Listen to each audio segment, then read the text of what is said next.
It really doesn't take long for things to turn into a catastrophe, does it? I mean, we're only 6-9 chapters into the Bible, and everything goes south. And it all starts with Adam and Eve deciding that they are better judges of the world and of themselves than God is. And if you think about it, that sort of makes sense. I mean, when do things start to go awry in our lives and in our relationships, but often when we start to judge others? Because so often we're wrong in our judgments.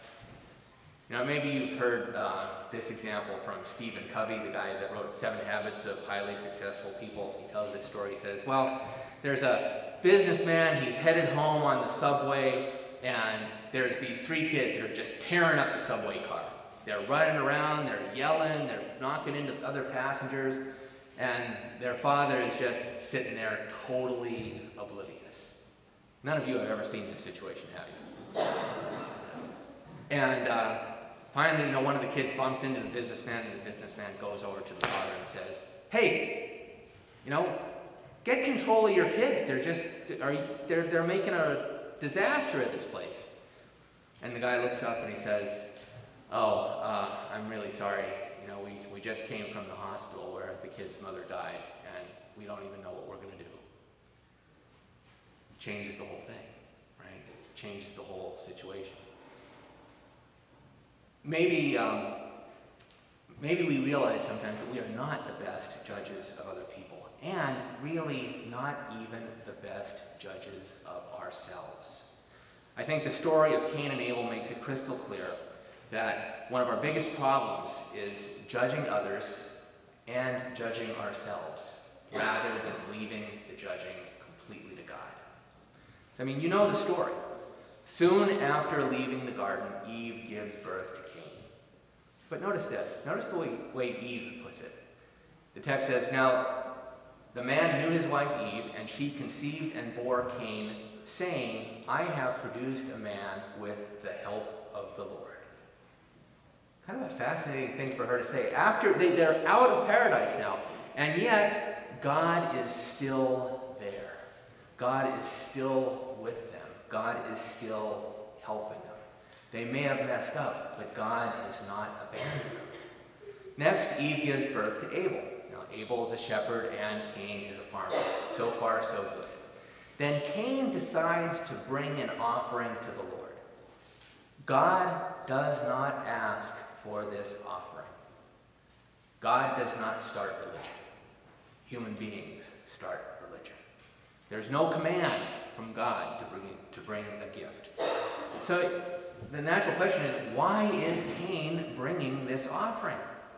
What's he trying to do? What's going on in his head? He brings some of the fruits of the soil. And you get the impression he just picked some things up and brought them to God. There's no indication in the text that Cain sought out the best that he had. But he does seem to be seeking God's approval. Cain, by bringing this gift to God, it's like he's asking, am I good enough?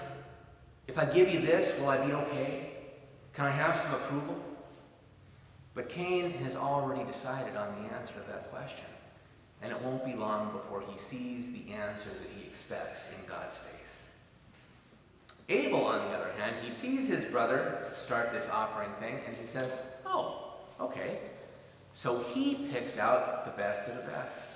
He picks out some of the fat portions of the firstborn from his flock and goes and gives them to God.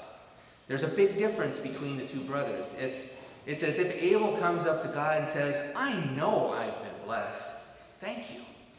I have so much. I have so much good, and I know that it's from you. He recognizes that God blesses him, and I don't think it's too much of a stretch for us to say that Abel is able to recognize that God loves him. God looked with favor on Abel's offering, but on Cain's offering, he did not look with favor. Notice that the text does not say God did not accept Cain's offering. It doesn't say Cain's offering was inadequate in God's sight, that God was displeased. From Cain's perspective, God does not look happy. And Cain says to himself, I knew it all along. I knew it. I knew he didn't love me. I knew I wasn't good. And he gets angry. And of course, God, in God's standard way of acting, reaches out to Cain. God doesn't say, your sacrifice is unacceptable. God doesn't scold Cain or push him away. God asks Cain a question. God invites Cain back into relationship. This question is meant to give Cain a chance to think about himself, to get some insight into himself. Cain, why are you angry? Why are you angry? Why is your face so downcast? In other words, Cain, think about this. Remember, again, God didn't demand the offering. Cain thought this up, and now he thinks that he's not good enough for God. Is it true? Or is even now God trying to reach out to Cain because he loves Cain? God tells Cain that sin is a threat to him, but God does not call Cain a sinner. In fact, he tells Cain that sin is crouching at the door, but Cain can master it. Cain doesn't have to give in because God is still with him. But ultimately, Cain just can't see that God's reaching out to him. He only knows that his attempt to get God to see him as good has failed. Cain feels shame, and shame leads to anger. He's angry with his brother, whom God seems to love more than he loves him. How many times have we seen this pattern play itself out in the world? And again, you know how the story goes. Cain says to Abel, let's go for a walk, and kills him out in the field. Death comes into the world, the first murder. And now, from now on, humanity's always in the shadow of death. People look at each other and see a threat. They see fear. And again, God shows up, not with an accusation, but with a question. An opportunity for Cain to own what he did and to begin that long, slow road back toward forgiveness and reconciliation. Even after he becomes the first murderer, even after he kills his brother, God reaches out to Cain and says, where's your brother? But Cain sneers back, I don't know. Am I my brother's keeper? Am I responsible for him? How should I know where he is? The natural result of Cain's violence is that Cain is alienated from God. He's alienated from the land.